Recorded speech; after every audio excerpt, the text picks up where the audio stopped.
कुछ लोगों पे ये खबर जो है बम बन के फूटी और पागम बताना चाहता हूँ। मिलूंगा और खान को बताऊंगा कि भाई ये जो लोग हैं ये क्यों इतने मुझसे जो है वो बेआराम है, बेचैन है। मिलूंगा, मैं जरूर बताऊंगा सब ये इनको। मैं फैज हमीद के खिलाफ और भाजपा के खिलाफ बड़ी लंबी चौड़ी बातें किया करते थे। जो ही पाकिस्तान आए तो बड़े खामोश से और इस हवाले से कोई बात नहीं की जा रही। हालांकि फैज हमीद के खिलाफ जो कार्रवाई फौज ने की है उस हवाले से भी कोई बयान सामने नहीं आया। क्या वजह देख रहे हैं? देखिए, फैज हमीद की गिरफ्तारी का तो मैंने खैर मतलब किया। साथी राय है मेरी कि जो उसका किरदार था, हम तो रूल ऑफ लॉ और कानून की हुक्मरानी की बात करने वाले लोग हैं।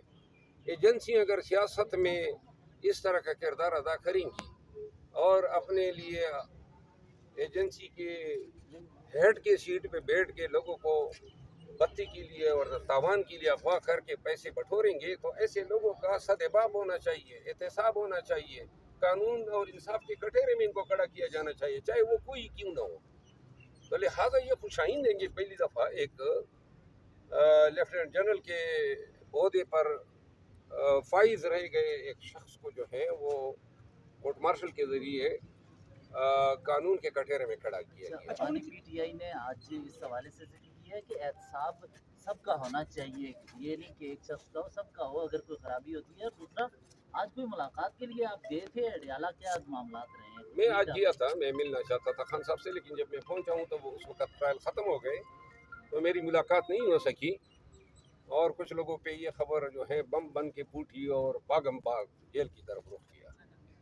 लेकिन बताना चाहता हूँ, मिलूंगा और खान को बताऊंगा कि भाई ये जो लोग हैं ये क्यों इतने मुझसे जो है वो बेआराम है, बेचैन है स्टोरी में। और मैं आप सबके तवज्जुह से पूरे पाकिस्तान को बताना चाहता हूँ कि खान से मैं ये डिमांड करूँगा कि मेरे खिलाफ इल्ज़ामात पे एक इंक्वायरी बना लें और जो लोग कोई इल्ज़ाम लगा रहे हैं मेरे सामने बिठाएं।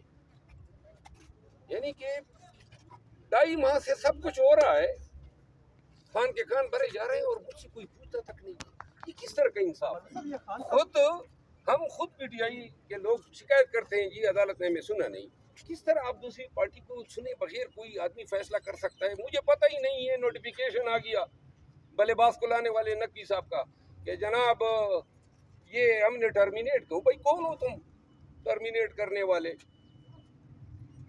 तो ये आप सब लोगों को देखो, ये आज पाकिस्तान तहरीक इंसाफ का वर्कर अगर किसी से नफरत करता है तो उन लोगों से नफरत करता है जिन लोगों ने खान को आड़े वक्त में, तकलीफ के वक्त में, कड़े वक्त में छोड़ा।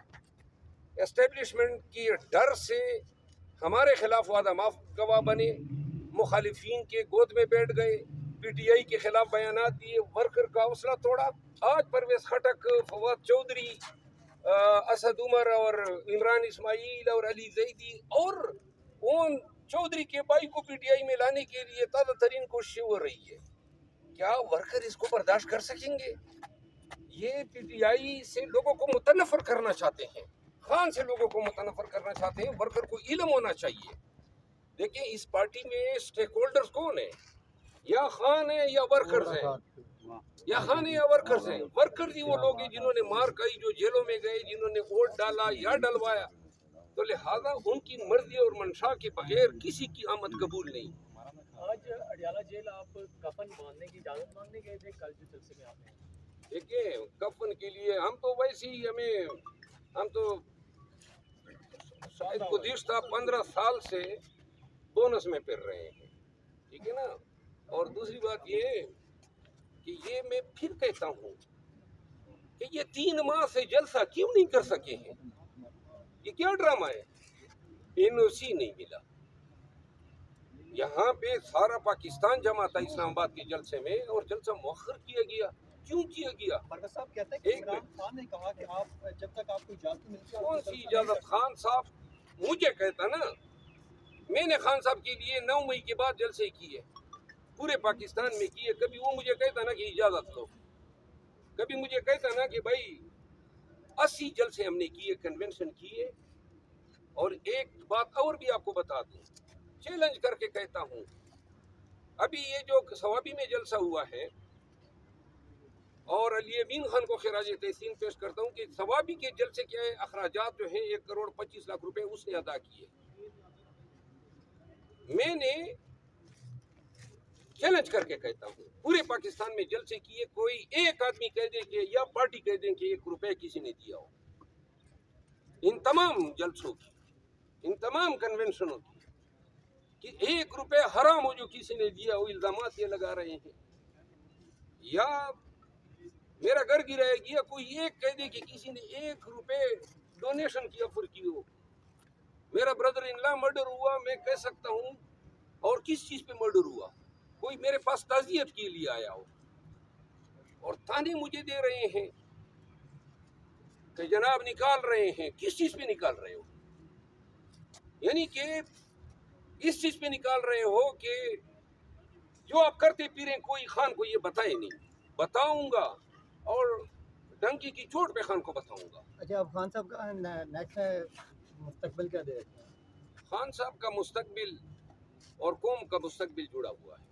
कब तक जेल से रहा होने? देखिए, खान साहब तब जेल से रिहा होंगे जब ये कौम एनओसी के पीछे नहीं भागी। अच्छा शेर अफजल यार एक सवाल का जवाब तो देने दो ना, तुम लोग खुद मतलब एहतकाम में सवार हो। बिल्कुल ठीक है, वो बोले मुझे। जब एनओसी के पीछे भागोगे, इजाजतें मांगोगे कि हमने जलसे जुलूस और रैलियां करनी है, तो फिर खान की रिहाई मुमकिन नहीं है। खान तब रिहा होगा जब जनाब अली पूरी कौम सड़कों पर होगी। ये मेरा एतकाद है। साहब, आपने कुछ पार्टी रहनुमाओं पे पहल आपने की थी कि वो कहीं से लॉन्च हुए हैं, लेकिन अब आप तकरीबन 3 माह होने को है और इन 3 माह में जो है मैं चूँकि जो रवैया बरता गया और जो मेरे साथ हुआ, तो एक वक्त में तो मैं भी ज़िद पे आ गया था कि अगर खान साहब नहीं मिलना चाहते तो मैं नहीं जाता हूँ। लेकिन मैं इस चीज़ पे अब कायल हो गया हूँ कि खान साहब के पास जाके मैंने खान साहब के सामने अपना मौक़िफ़ भी पेश करना है। जिन्होंने उनके कान भरे हैं, मैंने खान साहब को कहना है इनको मेरे सामने बैठाओ। दूध का दूध पानी का पानी हो जाएगा। ये झूठ मूठ, ये चुगलखोरियाँ, ये चुगलखोरियाँ, इस पे जो है ये पार्टी के फैसले होते हैं।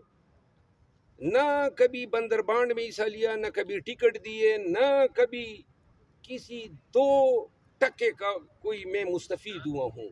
न मैं 9 मई से पहले कोई सेनेटर था, न मिनिस्टर था, न मैं नहीं रहा हूँ। तो लिहाजा अलबत्ता जो ये तो लिहाजा खान साहब से मैं मिल रहा हूँ, और चूँकि खान साहब खुद मुझसे नहीं मिल सकते हैं, वो बंदी है, तो लिहाजा मैं मिलूँगा, अपना मौक़िफ़ बयान करूँगा, फिर खान साहब का जो फैसला होगा वो सबके साथ शेयर भी करूँगा और मनोवान उस पर अमल करूँगा। हम सवाबी में